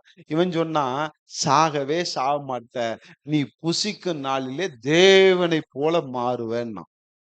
என்ன சொன்னா? இவளுக்கு சிந்தப்பு எப்படி ஆயிடுச்சு? வேலை செய்ய ஆரம்பிச்சு. ஓஹோ, அதனால தான் அந்த ஆள் சாப்பிட வேணான்னாரா? புரியுதா? சிந்தைய டச் பண்றான் பார். ஓ, இந்த பழத்தை நம்ம சாப்பிட்டா யார போல மாறிடுவான்? தேவனை போல மாறிடுவான். அவருக்கு போட்டியா வந்துருவோன்னுட்டு தான் இருந்தாலும் இதை மட்டும் சென்சார் கட் பண்ணாரா அப்படின்னு சிந்தையில தூண்டி விட்ட உடனே எண்ணத்தை போட்டுதான் பாரு. இப்ப அவ சிந்தை மாறின உடனே பார்வை மாறி போச்சு பாரு. இது வரைக்கும் அந்த பழத்தை பார்த்துட்டு கண்டுக்கவே இல்லை இவ. அந்த பழத்தை பார்த்தாலே ஒரு பயம் வரும். ஏன்? ஐயோ, இத சாப்பிட்டா நம்ம செத்து போயிடுவோம்னு சொல்லிட்டாருன்னு அந்த பக்கமே திரும்பாம இருந்தவ, இவன் சிந்தைய தூண்டின உடனே அந்த ஆதியாம எடுங்களேன். இது இங்க அப்படியே இருக்கட்டும். இப்ப அங்க போவோம். ஏன்னா எப்படி சிந்தையை பாழாக்குறான்றத நீ நானும் சபையாரே அறிந்து கொள்ள வேண்டும், புரிந்து கொள்ள வேண்டும் என்பதற்காக இதை நான் சொல்றேன். பாருங்க, அவள் சிந்தை எப்படியாக மாறியது பாருங்க. அப்போது அந்த ஸ்திரியானவள் அந்த விருட்சம் புசிப்புக்கு நல்லதும். ஏன்? என்னதான்? இது வரைக்கும் நல்லது இல்ல. இது வரைக்கும் அது சாவர பழம். ஐயோ, அது சாப்பிட்டா செத்து போயிடுவோம். ஐயோ, அது நமக்கு ஒத்து அப்படின்னு சொன்னவ இப்ப பார்த்த உடனே இவளுக்கு பார்வையிலே என்னவா தெரியுதான்? நல்லதும் புசிக்கிறதுக்கு நல்லது, பார்வைக்கு இன்பமும். அதான் பார்வைக்கு இன்பமும். இன்னைக்கு அப்படிதான் தெரியும். ஒரு ஆண்பளை ஒருத்தன் பேண்ட் ஷர்ட்டை போட்டுட்டு கொஞ்சம் மசுரெல்லாம் இப்படி ஏத்தி வெட்டிட்டு போயிட்டான்னா, ச்சே, இவன் தான்யா இந்த மாதிரி வெட்டிட்டு போறான், இவன் தான் எனக்கு கணவனா வரணும். பார்வைக்கு சூப்பரா இருக்கிறான், பார்வைக்கு இன்பமா இருக்கிறான், இவன் மட்டும் எனக்கு கணவனா கிடைச்சான்னா எனக்கு உலகமே கிடைச்ச மாதிரி. பிசாசு அப்படிதான் அட்ராக்ட் பண்ணுவான். இப்படிதான் காட்டுவான் ஆண்களுக்கு. அவன் பேசக்குள்ள, நீங்க நல்லா இருக்கிறீங்க, உங்க கட்டிங் நல்லா சூப்பரா இருக்கு. இவரு பயப்படுவாரு. ஆஹா, மணந்தால் மகாதேவி இல்லைன்னால் மரண தேவின்னு போயிடுவாரு இவரு.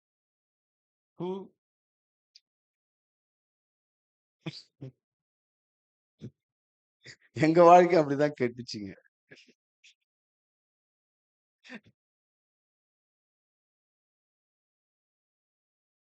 புரியுதா? ஏன்னா இதெல்லாம் சொல்லக்கூடாது, இருந்தாலும் சொல்லிடுறேன். என் மனைவியை பார்த்து கேட்டேன், என்னடி என்கிட்ட பிடிச்சது? உங்க முடிதாங்க பிடிச்சது. எனக்கு சுருட்ட முடி இருக்கும், இப்படி விட்டுட்டு கிடப்பேன். முடிதான் பிடிச்சுதான் அவளுக்கு. அதுல அவ வாழ்க்கை வீணா போச்சு இல்லையா? இன்னைக்கு ஏன்டா இவனை கட்டணும்னு உட்காந்து திட்டிட்டு கிடக்குறா. அந்த மாதிரி இதெல்லாம் கவர்ச்சி பிசாசு காமிச்சு ஒன்னே எண்ணி ஏமாத்திடுவான். Be careful, be careful, be careful. பாக்குறதுக்கு இன்பமா, இன்னும் புசிக்கவே இல்லை. பாக்குறதுக்கு இன்பமா புசிக்கிறதுக்கு நல்லதா இருக்குன்னு இவளே நினைச்சுக்கிட்டான். ஏன்னா பிசாசு சொல்லிட்டான், ரெக்கமெண்ட் பண்ணிட்டான். நீ இதை சாப்பிட்டா சாவே சாவதில்ல. நீ சாப்பிட்டா ஆண்டவரை போல மாறிடுவேன்றதுனால சாப்பிடக்கூடாதுன்னு எப்படி பாரு அழகா சொல்லிட்டான் பாரு. இதுதாங்க பிசாசுடைய தந்திரம். உன் சிந்தனையை பிடிச்சிருவாங்க, தூண்டி விடுவான். பார்த்தா நல்லா இருக்கும், இந்த சாப்பிட்டா எப்படி இருக்கும், பழகிப்பா. அதனால தான் இன்னைக்கு பிராந்தி பாட்டில்லாம் பாருங்க எப்படி இருக்கு. எல்லா பாட்டிலை விட சர்பத் பாட்டிலு, சோடா பாட்டிலை விட பிராந்தி பாட்டில் எப்படி இருக்குது, அழகா இருக்குதான். அப்படியே பாருங்க எப்படி இருக்குதா, ஷோவா இருக்குது. அவர் இங்கிலீஷ்ல சொல்றாரு, இவங்க அழகா அப்படியே பளபளன்னு. ஆனா பைபிள் அதுதான் சொல்லுது. அது எப்படி எழுதி இருக்குது பாரு பைபிள். அந்த நீதிமொழிகளை பாரேன் ஒரு நிமிஷம் அப்படியே. அது எத்தனாவது அதிகாரம்? படிங்க படிங்க படிங்க. பார்ப்பதற்கு அது எப்படி இருக்குமா, பளபளன்னு எப்படி இருக்குமா?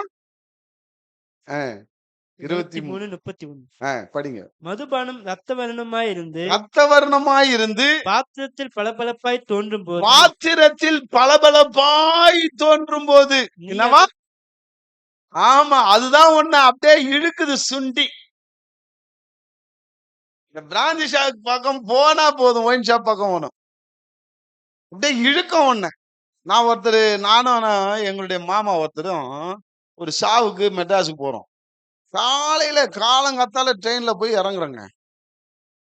எக்மோர் ட்ரெயின்ல எங்கேயோ இறங்குறோம். காலையில 5:30 மணி இருக்கும். கரெக்டா 5:30 மணி இறங்குறோம். அப்படி ரோட்ல யாருமே கிடையாது. அப்படி பஸ் பிடிக்கிறதுக்கு நடந்து வந்துகிட்டே இருக்கிறோம். வந்தா அவரு கூட பேசிட்டே வந்தா, நானும் பேசிட்டே போறேன். ரொம்ப தூரம் போய் அங்க போய் பாக்குறேன், திரும்பி பாக்குறேன், ஆளை காணாங்க. அவரு நின்ட்டாரு போல இருக்கு ஒரு இடத்துல. எந்த இடம்னு பார்த்தா டாஸ்மார்க்கு எதிர்க்க நின்ட்டார். ஆளை காணாம திரும்பி ரிட்டர்ன் வந்தா ஒரு சந்துக்குள்ள இருந்து வராரு கோட்டரோட. டாஸ்மார்க் கடை பூட்டி இருக்கு, பக்கத்துல கோட்டர்ல விற்பனை பண்ணிட்டு இருக்கோம். சந்துல கோட்டரை விற்பனை பண்ணிட்டு இருக்கான். இவங்களுக்கு தெரியும் போல இருக்கு. அந்த பாம்பின் கால் பாம்பறின்ற மாதிரி அந்த ஸ்மெல்லு வந்துரும் போல இருக்கு. பலபலன்னு இருக்குது. அப்படியே காலையில 5:30 மணிக்கே ஏத்திக்கிட்டு வந்து நிக்கிறாரு. உன்னெல்லாம் ஒண்ணும் சொல்ல முடியாது. அன்பாலே இன்னைக்கு பாருங்க, இந்த பளபளப்பு இன்னைக்கு நம்மள வீணாக்குது. இந்த அட்ராக்டிவ், பிசாசுனுடைய அட்ராக்டிவ் பாருங்க. பிசாசு அந்த பழத்தினுடைய பளபளப்பை பார்த்து பார்வைக்கு இன்பமும் புசிப்பதற்கு நல்லதும் என்று இவளே டிசைட் பண்றா. பண்ணிட்டு புசித்துட்டா பறிச்சு. பிசாசா பறிச்சா கொடுத்தான் சொல்லுங்க? நம்ம கையை கொண்டே நம்ம கண்ணை குத்துறாங்க. Be careful. சத்தியம் அறிந்தவர்களே, தயவாக சொல்றேன். அந்த பாருங்க 29 படிங்க. அந்த 23:9 ஐயோ ஐயோ அப்படின்றாதீங்க. ஐயோ சொல்லுங்க.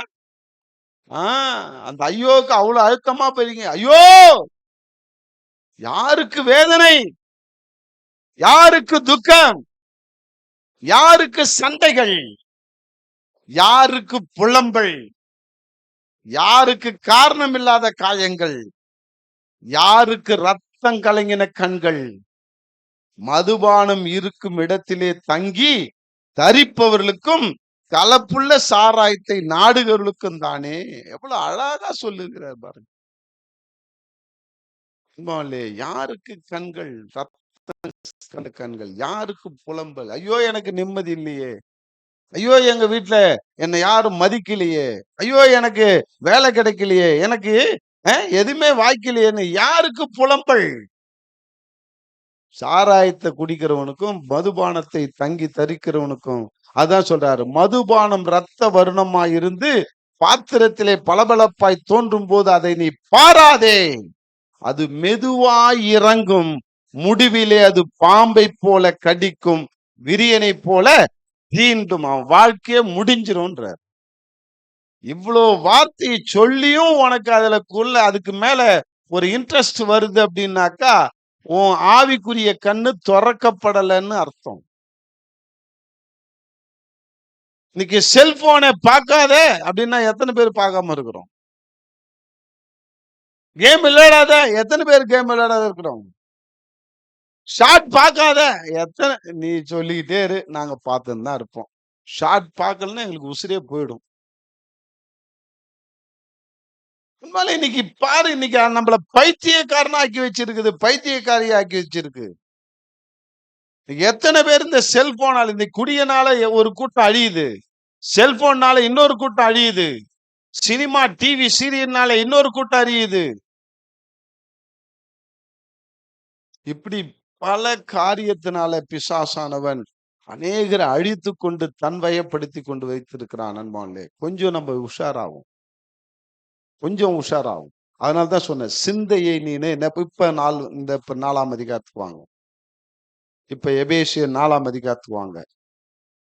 புத்தியில் அந்தகாரப்பட்டு, என்னவா சிந்தனையில அந்தகாரப்பட்டு போச்சு. பிசாசுவம் சிந்தையை ஃபுல்லா இருட்டாக்கிட்டான். செல்போனு பார்க்கலன்னா உன்னால தூக்கம் வராது, ஆபாசத்தை பார்க்கலன்னா உன்னால முடியாது, ஆபாசத்தை செய்யலன்னா உன்னால முடியாது. கடைசியில உருவழிந்து சாகும்போது நின்னு துக்கி துக்கி சாவ. Be careful. எத்தனை பேரு கல்யாணம் பண்ணிக்க முடியாம தவிக்கிறான்னு தெரியுமா? ஆண்மையை இழந்து போய்.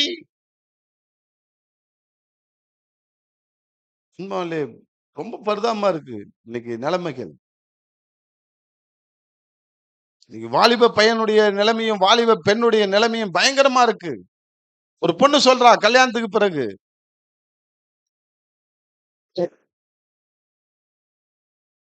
37வது நபர்ரா நீனுன்றா. 37 பேருக்கு தான் கற்ப பறி கொடுத்தவ. ஒரு நாள் ஆண்டவர் சமூகத்துல வந்து செய்தியை கேட்டு மனம் திரும்பி, கிறிஸ்தவ பொண்ணு, நான் வேற பொண்ணுகிட்ட சொல்ல, கிறிஸ்தவ பையன் அவனுக்கு 27வது பொண்ணு, அது இவளுக்கு 37வது பொண்ணு பையனா. இவன் இவன் மியூசிக் போடுறவன், அவ பாட்டு பாடுறவன். சர்ச்சில்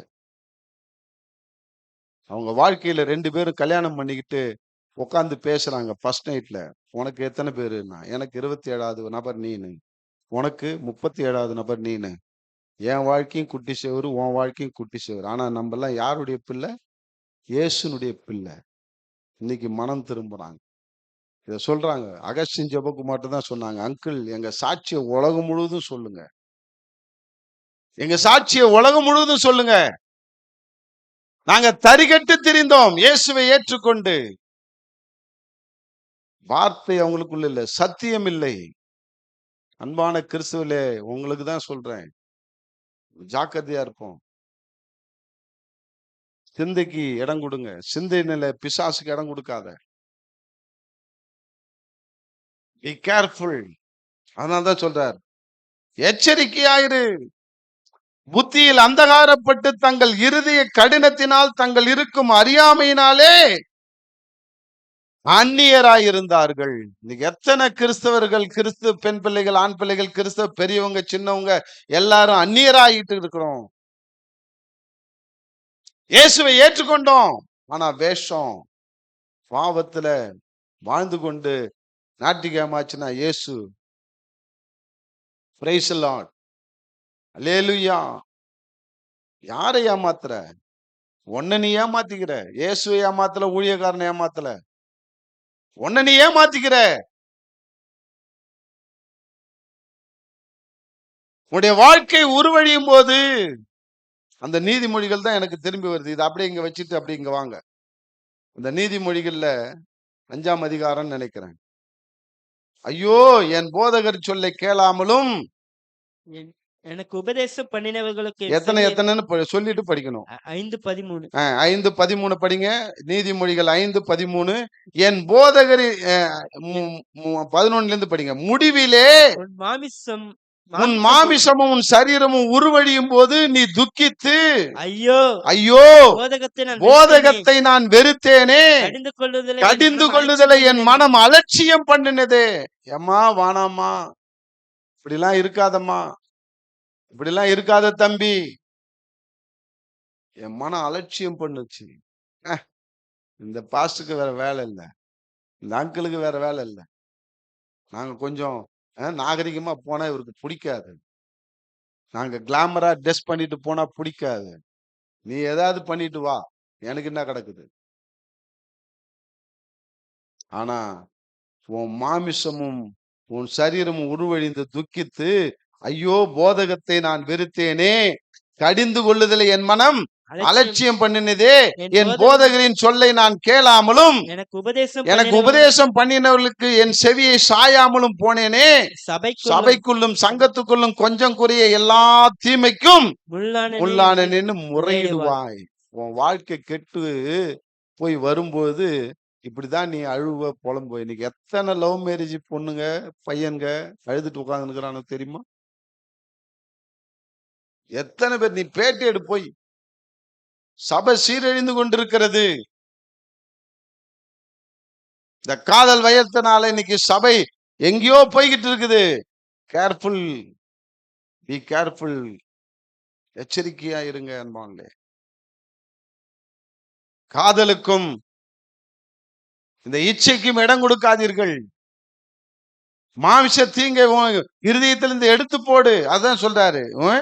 பாருங்க, தேவனுடைய ஜீவனுக்கு அந்நியராயிருந்து உணர்வில்லாதவர்களாய் சகலவித அசுத்தங்களையும் ஆவலோடு நடப்பிக்கும்படி தங்களை காம விகாரத்துக்கு ஒப்பு கொடுக்கிறார்கள். இன்னைக்கு செல்போன் எல்லாரையும் சின்ன வயசு பையன்ல இருந்து பெரிய வயசு கிழவன் வரைக்கும் காம விகாரத்துக்கு ஒப்பு கொடுக்கிறது. பி கேர்ஃபுல் அன்பான்லே. செல்போனை ஜாக்கிரதையாய் கையாளுங்கள். கையாள தெரியலன்னா தூக்கி கடாசுங்கள் அந்த கொல்லிக்கட்டைய. உங்க வாழ்க்கையை அது சுட்டெரிக்கிறது. உங்கள் ஆத்துமாவை அது நரகத்துக்கு ஆயத்தப்படுத்துகிறது.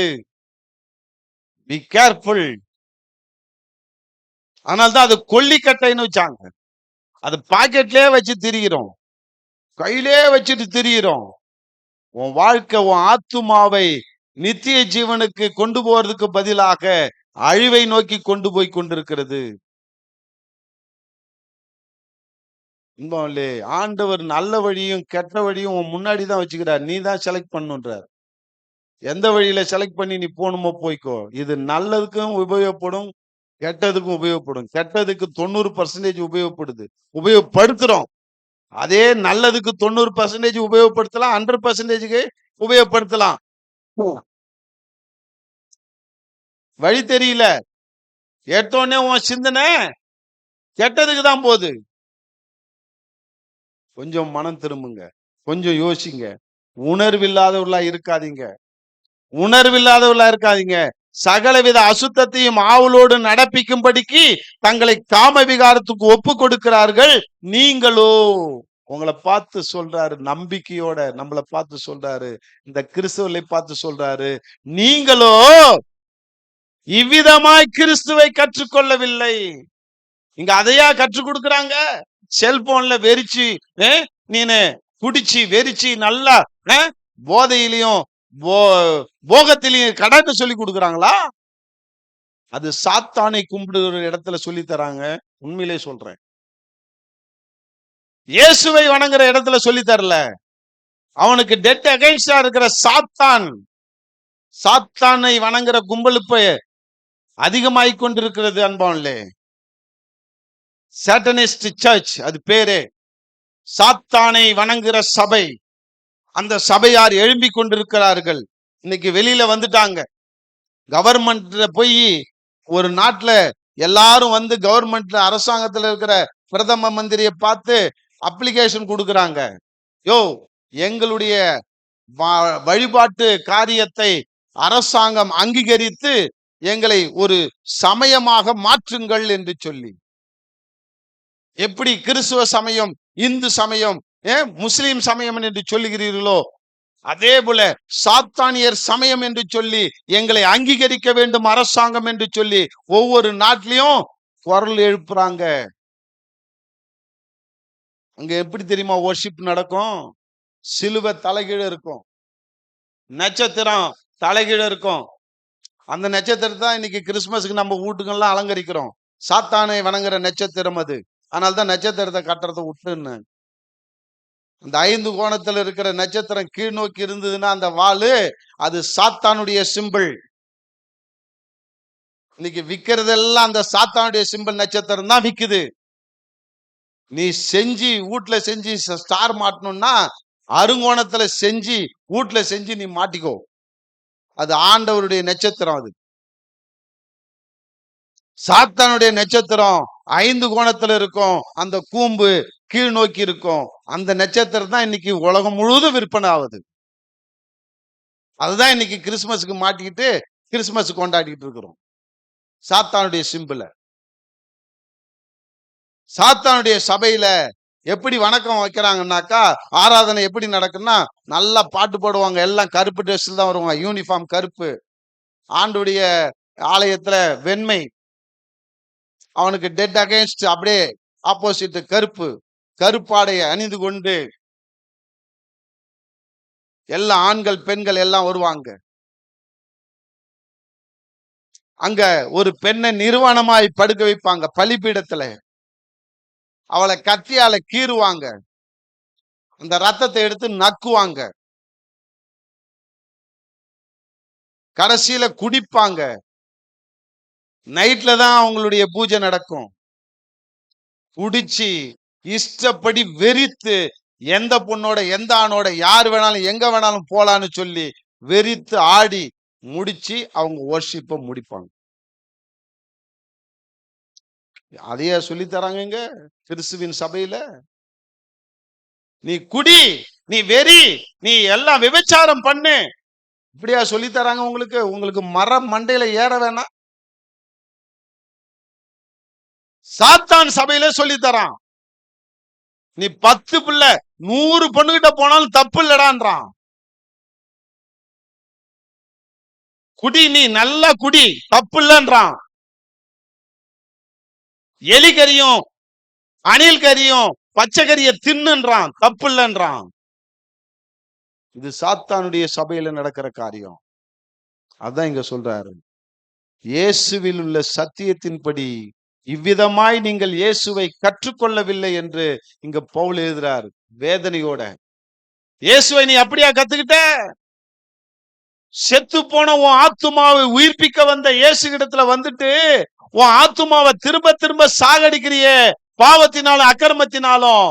உணர்வு வேண்டாமா சபையே? 2 வேஷம் ஏன் போடுற? ஒண்ணு போனா அப்படி போய்க்கோ.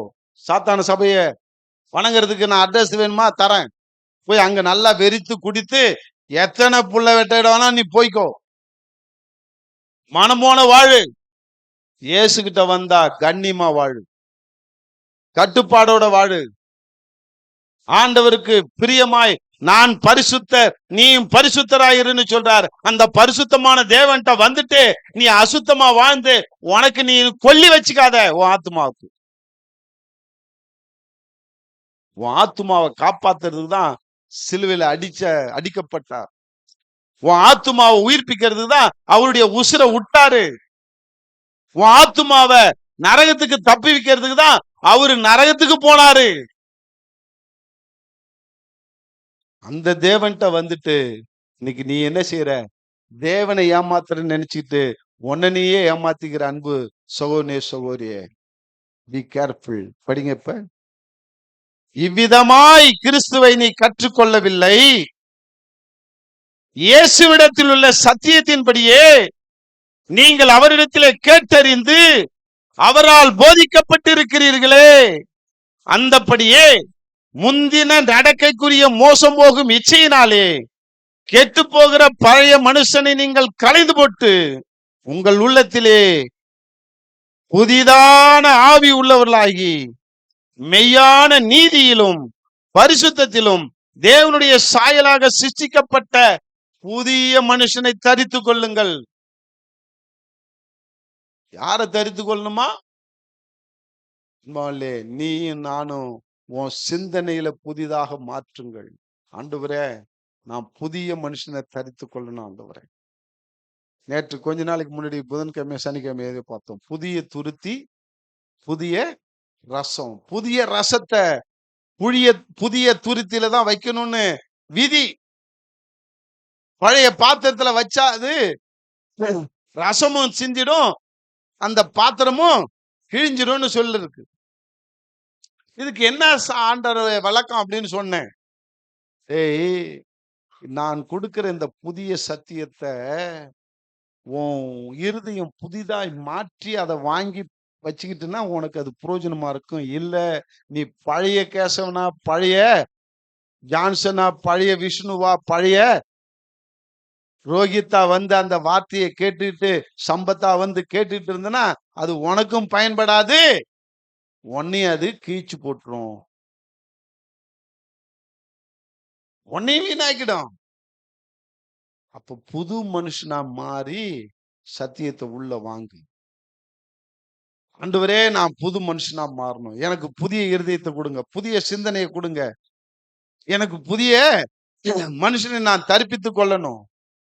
நீ கேட்டு பெற்றுக்கொள். பழைய மனுஷனை களைந்து போடு, பழைய சிந்தனையை களைந்து போடு. இந்த பழைய கேசவன் வானா எத்தனை வாட்டி என் இருதயத்தை புடுங்கி கடாசிக்கிறேன், என் கண்ணை கடாசி இருக்கிறேன், என் எண்ணத்தை கடாசி இருக்கிறேன். ஆண்டவரே, இந்த பழைய சிந்தனை வேண்டாம் ஆண்டவரே, பழைய கண்கள் வேண்டாம் ஆண்டவரே, பழைய இருதயம் வேண்டாம் ஆண்டவரே, பிடுங்கி எறிகிற ஆண்டவரேன்னு சொல்லி எத்தனை தடவை பிரேயர்ல நான் கதறி இருக்கேன் தெரியுமா? ஒவ்வொரு நாளும் நீ புதுப்பிக்கப்பட வேண்டும், ஒவ்வொரு நாளும் நீ உயிர்ப்பிக்கப்பட வேண்டும், ஒவ்வொரு நாளும் கிறிஸ்து உனக்குள்ள பிறந்து உன்னை உயிர்ப்பிக்க வேண்டும். அதற்கு ஒப்பு கொடு. ஆண்டவரே, இயேசு பிறந்தாருன்னு டிசம்பர் 25 நான் கொண்டாடுறது பெருசல்ல. இயேசு ஒவ்வொரு நாளும் என் இருதயத்துல பிறக்க வேண்டும். ஏன்? என்னை உயிர்ப்பிக்கும்படியாக. ஒவ்வொரு நாளும் உம்முடைய வார்த்தையை நான் புதிய பாத்திரத்திலே பெற்றுக்கொள்ள வேண்டும். ஏன்? என் பாத்திரம் கிழியாதபடிக்கு காத்துக்கொள்ள. அன்பாவிலே, இன்னைக்கு அதனால்தான் சொன்னாரு, நாம் எல்லாம் உயிர்ப்பிக்கப்பட்டவர்கள். பிசாசு பாவ சிந்தனையும் பாவ எண்ணத்தையும் கொடுத்து கொடுத்து நம்ம ஆத்துமாவை மீண்டும் மீண்டும் சாகடித்து கொண்டிருக்கிறான்.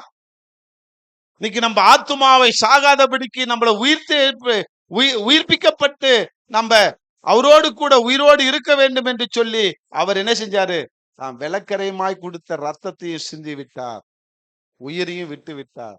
இன்னைக்கு உயிர்த்து எழுந்து விட்டார். திரும்ப மறுபடி வரப்போறார். ஒன்னையும் என்னையும் இட்டுட்டு போய் அங்க வாழறதுக்கு நீ நானும் தயாரா இருக்கிறோமா? ஆண்டவரே, எனக்கு புதிய எண்ணத்தை கொடுங்க, புதிய சிந்தனையை கொடுங்க, புதிய மனுஷனை தரித்து கொள்ளணும் ஆண்டவரே. இந்த பழைய மனுஷன் எனக்கு வேண்டாம் ஆண்டவரே. நீ ஆலோசிக்கணும் உன்னையே நீ.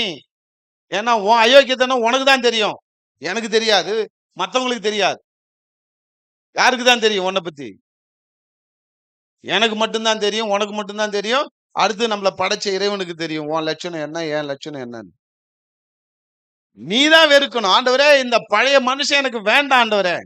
பழைய நட்பு வேண்டாம், பழைய உறவுகள் வேண்டாம், பழைய நண்பர்கள் வேண்டாம், பழைய எண்ணங்கள் வேண்டாம், பழைய சுபாவம் வேண்டான்னு நீ வெறுத்து தள்ளிட்டு புதிய எண்ணத்தையும் புதிய சுபாவத்தையும் புதிய நண்பர்களையும் புதிய சத்தியத்தையும் பெற்றுக்கொள்ள உன்னை புதிதாக்கி கொள். உன்னை, உன் பாத்திரத்தை, உன் இருதயத்தை, உன் சிந்தனையை புதிதாக்கி கொண்டு இந்த வார்த்தைகளை கேளுங்கள். கர்த்தர் உங்களுக்கு பிரயோஜனமாய் மாற்றுவார். உன்னை டெய்லி அனுதினமும் உயிர்ப்பிப்பார். ஆமென். எத்தனை பேர் விசுவாசிக்கிறீங்க? எத்தனை பேர் புரியுது? ஆண்டவரே, நான் உயிர்ப்பிக்கப்பட்டவன், ஆனால் நான் செத்து கொண்டிருக்கிறேன். அனுதினமும் நான் செத்து மடிகிறேன். அனுதினமும் இன்னைக்கு நான் பர்மனண்டா செத்துட்டேன்னா, என் ஆவி, என் உயிர், என் சரீரத்திலிருந்து போயிடுச்சுன்னா நான் எங்க போவேன் ஆண்டவரே? நரகத்துக்கு போவேன் ஆண்டவரே. அந்த நரகத்துக்கு போறது என்ன உயிர்ப்பிக்கப்படலை நானு. ஆண்டவரே, உன்னோடு கூட வாழறதுக்கு தான் என்ன உயிர்ப்பிச்சிங்க. நான் அனுதினமும் உயிர்ப்பிக்கப்பட வேண்டும், அனுதினமும் நான் என்னை புதுப்பித்துக் கொள்ள வேண்டும் என்று சொல்லி ஒப்பு கொடுப்போம். கர்த்தருடைய உயிர்ப்பிக்கப்பட்ட ஒரு மனுஷனாய் நாம வாழ்ந்து நித்தியமாய் போய் அந்த எவர்லாஸ்ட், அந்த மறுபடி வாழ்கிற வாழ்க்கையில நாம வாழ்வோம். நம்மளை கர்த்தர் கரம் பிடித்து கொண்டு போவாராக. ஜெபிப்போம். அன்பின் தகப்பனே, நன்றியோடு துதிக்கிறோம். எல்லாரும் ஒப்பு கொடுப்போமா? ஆண்டவரே, நான் உயிர்ப்பிக்கப்பட்டவன் ஆண்டவரே. நாங்கள் உயிர்ப்பிக்கப்பட்டவர்கள், ஆனால் பிசாசு இந்த அக்கிரம சிந்தையும் பாவ சிந்தையும் போட்டு எங்களுடைய ஆத்துமாவை சாகடித்து கொண்டிருக்கிறான். ஐயோ, அசுத்தத்துல வாழ்ந்து கொண்டிருக்கிறோம் ஆண்டவரே. உம்முடைய வேத வசனத்தை நான் வாசித்தும் வேதத்தை கேட்டும் நாங்கள் இன்றும் செத்து கொண்டிருக்கிறோம் என் ஆத்துமாவில. ஆண்டவரே, என்னை மன்னிங்கப்பா, எங்களை மன்னிங்கப்பா. ஆண்டவரே நாங்கள் உயிர்ப்பிக்கப்பட வேண்டும் என்று எவ்வளோ வார்த்தையை கொடுக்கிறீங்க. இன்றைக்கு ஆண்டவரே உள்ளான மனுஷன்ல நாங்கள் புதுப்பிக்கப்பட என்னை எங்களை ஒப்பு கொடுக்கிறோம்னு சொல்லி ஒப்பு கொடுப்போம். யாராவது ஒருத்தர் சத்தமா ஜெபியுங்கள். Yes Lord.